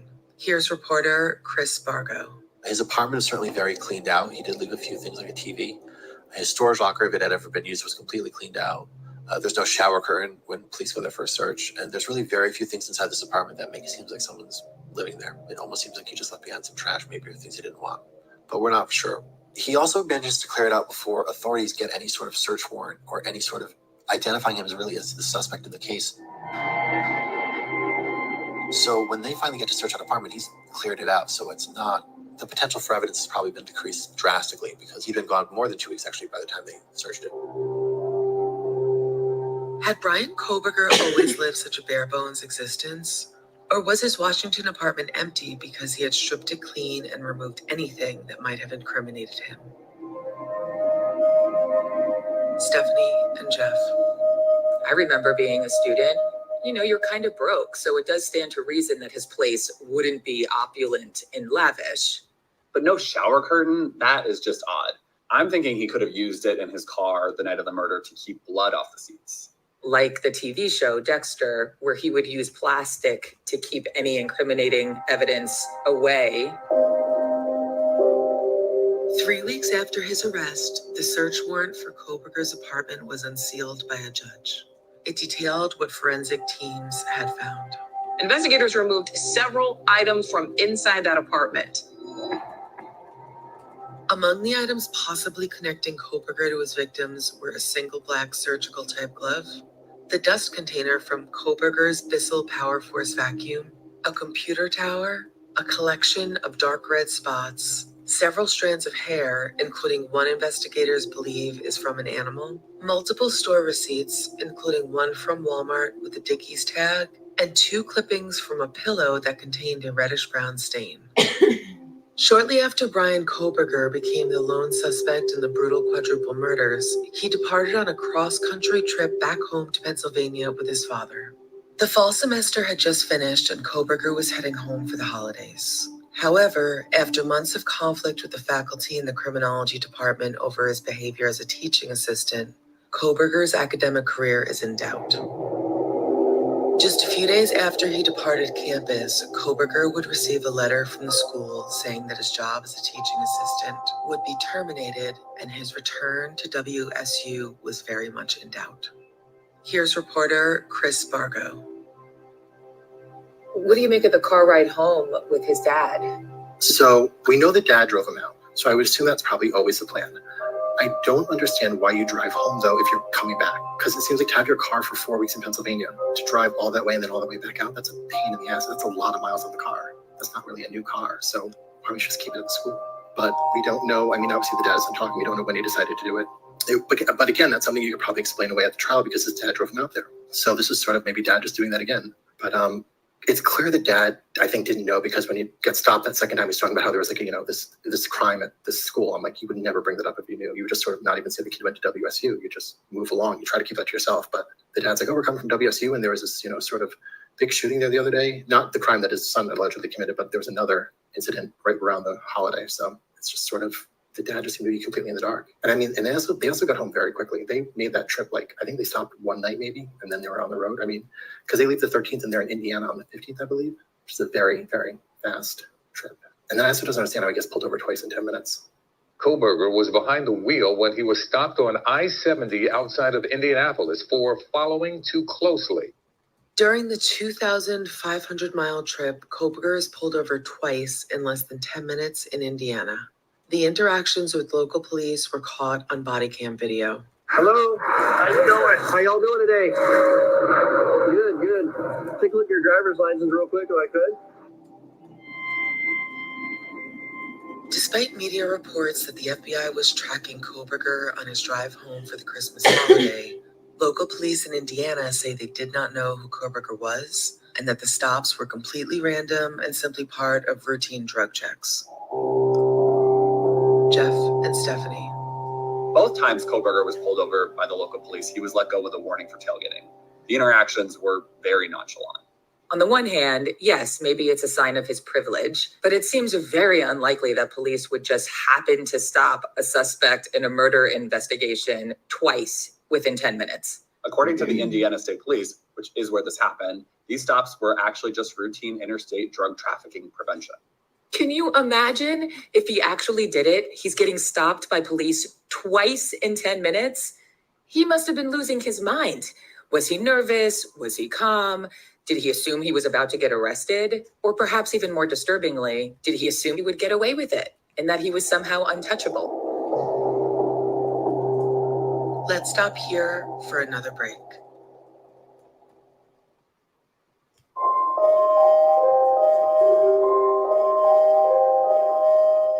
If Kohberger believes he has eluded law enforcement, he isn't taking any chances once he returns to his parents' home in Albertsville. In the days before Kohberger is arrested, police began around-the-clock surveillance. Law enforcement sources told CNN that the Hyundai Elantra that Kohberger was driving was cleaned from top to bottom by the suspect. While he was under surveillance in Pennsylvania at his parents' home, Kohberger was seen meticulously cleaning his car, with one investigator saying that Kohberger cleaned his car inside and out, not missing an inch. He was also observed taking other protective measures, including taking trash out in the middle of the night and putting garbage bags in his neighbor's trash cans. He was also seen wearing rubber gloves in public. Did Kohberger think police were closing in on him?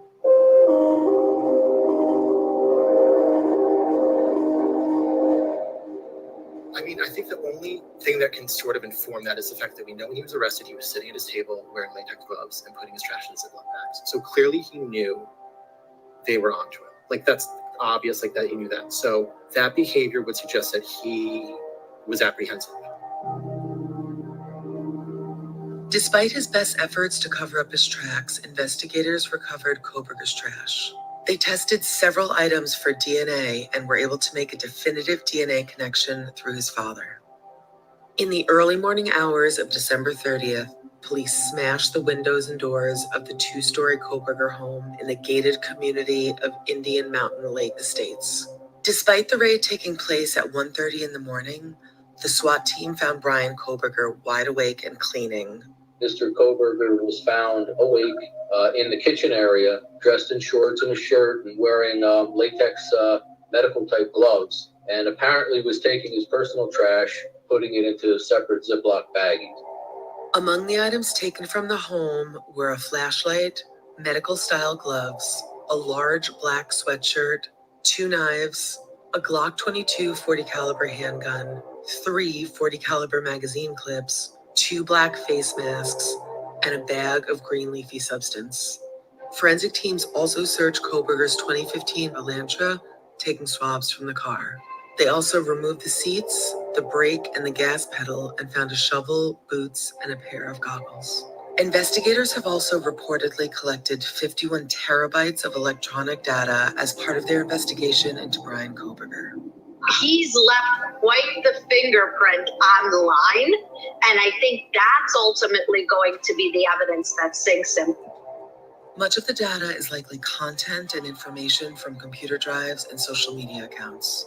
While Kohberger appears to have tried to destroy or clean up much of the physical evidence linking him to the murders, it isn't clear how much he tried to delete or clean up any of the electronic data that might incriminate him. Stephanie and Jeff.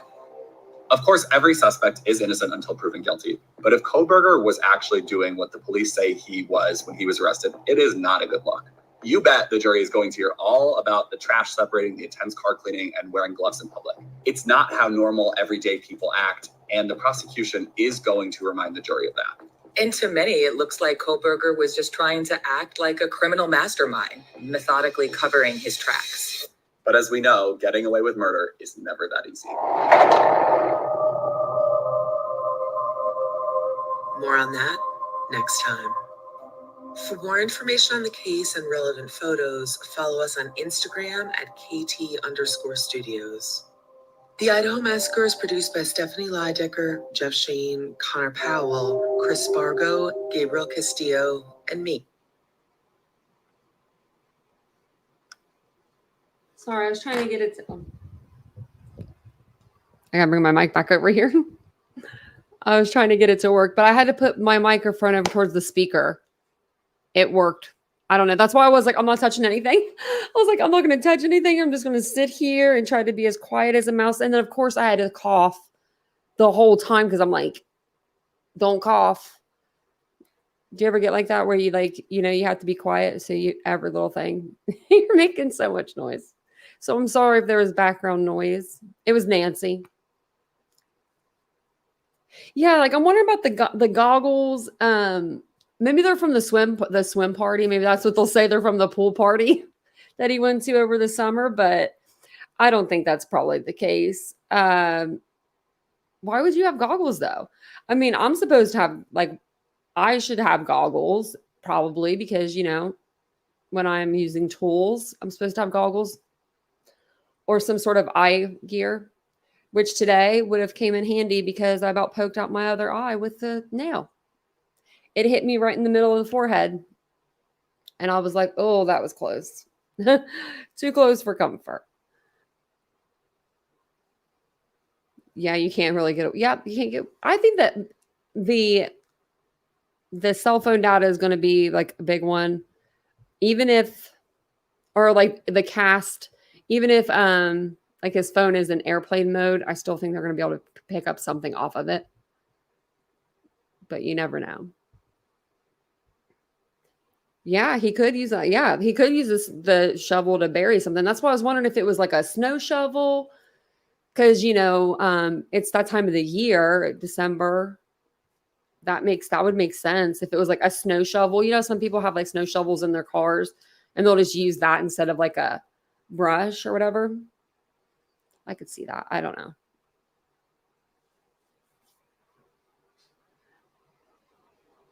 Um, Brooklyn said, yes, please don't hurt your other eye. I know. I was like, where's the safety glasses? Which I should. They say I always have glasses on, but I don't wear them all the time. Yeah, Elisa, that would, yeah. So you don't get like blood in your eyes or on you or something. I could see that. That's just like, yeah, I mean, like, why else would you have some goggles? Goggles and a shovel. I'm wondering. We did go through that whole, we did go through the search warrants out in Pennsylvania. We might have to go back through those because me and Vincent, we like decoded the one that was like 130 some page or 130 some items. A lot of it was boxes and there were like techie kind of stuff. So Vincent knew all of that stuff because he knows how to read chicken scratch and tech stuff. I can't read any tech writing. That stuff was like, what? But the rest of it was like clothing, so I could get that part of it. The handwriting was just handwritten by somebody that after like number 35, they just gave up on life. They're like, so. Exactly, Wes. Yeah, I didn't think it did. I didn't think it concealed your location. Hey, Karma Libra. I'm a Libra. Welcome. Hi, Carrie. Welcome in. Hey, Jen. Look at that. You have a snow. I have a shovel in my trunk in Chicago in case I get stuck in snow. Yeah, that's what I was wondering if it was like a snow shovel, like one of those like plastic ones. Because I mean it's December, but I don't know. If it was a regular shovel, that's a little weird. Because you live in an apartment, you don't own any land, so like why would you have a shovel? Like that would be kind of weird. But if it's just a snow shovel, then it's just like, oh. I mean, is he just trying to, maybe he was trying to shovel his way out of something. So, I mean, maybe he used the shovel to bury the stuff that he wanted to conceal. If it's not in the lake, because we did go over that in the live. I mean, he did go right over big old lake, river, or it was a river, not even a lake. So it was a river. And that would be good to throw a knife into. Might not be able to find it. But those are pretty heavy. I wonder how hard the current would have to be for it to take it actually downstream. Or if you threw it, because they have some weight to them. So if you threw it into the river, would it just sink in like, or would that current be able to like in the sand, be able to like pick it up and send it downstream? That's something I'm not a streamsman. I don't know if that's even a thing. Yeah, whatever you have, yeah. Yeah. Like with him just moving over there from, I mean, I would say that he has like a snow shovel. He was from the mountain. He's from the Poconos. Like, I mean, you would think Poconos, they get a lot of snow. My mom used to go there as a kid. She said that was like the fancy place to go when you lived in Philadelphia. If you got to go to the Poconos, you were living life right, I guess. Who's up late? I don't know. We are getting ready to get off here now. It was great seeing everybody tonight. This is a later live because, we got on here a little bit later. Got on at 9:15. We usually come on at 8:15. If you guys haven't subscribed to the channel, you could do so. We'd love to have you. We talk all kinds of true crime cases. There's actually one case it's been out for a little while. We might cover it. I'll put a community post up and see what you guys think. But we are covering a lot of cases, we love it. We love to cover a lot. A little bit, something a little different. Now we did do Idaho the last 2 nights. So tomorrow we will usually do our members only live during the day. And then if we do like a live at night, we usually just like pick a, usually we do like a new case or we just kind of touch back on the other cases that we haven't touched up on. So thank you, Be Happy, for gifted membership. That was so nice. And look at that. Cheryl got that membership. She needed it. She said, I got that. Got it. I love getting gifted memberships when I'm in someone's chat. It's like my favorite. It makes me feel special when I get gifted a membership. I can't even get gifted a membership though. I bet you I would have got gifted a lot. It like bases on how many people are in the chat. It's just weird because when I see my name over here, like it doesn't, it just shows up as gray. It's weird. Yeah, Toy Airy, the ground would have probably been frozen. That's true. Unless he dug the hole beforehand, because that's very true. Yeah.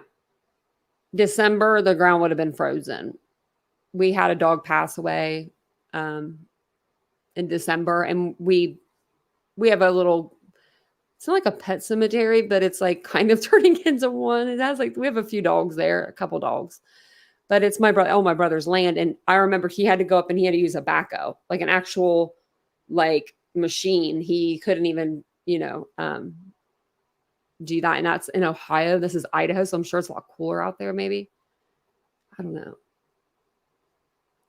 But thank you guys for coming tonight. I appreciate you guys all being here. And it's good to see you, Riddler, in the chat. I'm glad the storm didn't get you. I was worried about you. I just, I get worried about you guys. Those storms were insane and they're very intense. And we haven't gotten any storms here, thank goodness. And I hope we don't get any, but we had 8 tornadoes touch down one night over here. I slept through it also. Potato, didn't really bother me, but scared Vincent. So I will see you guys all tomorrow. Have a good evening. Usually on Sundays I will come on like a little bit earlier than 8:15, but we'll see how tomorrow goes. We usually do members only too, so we'll do that tomorrow. I'll see you guys all later. Have a great evening. Bye, guys.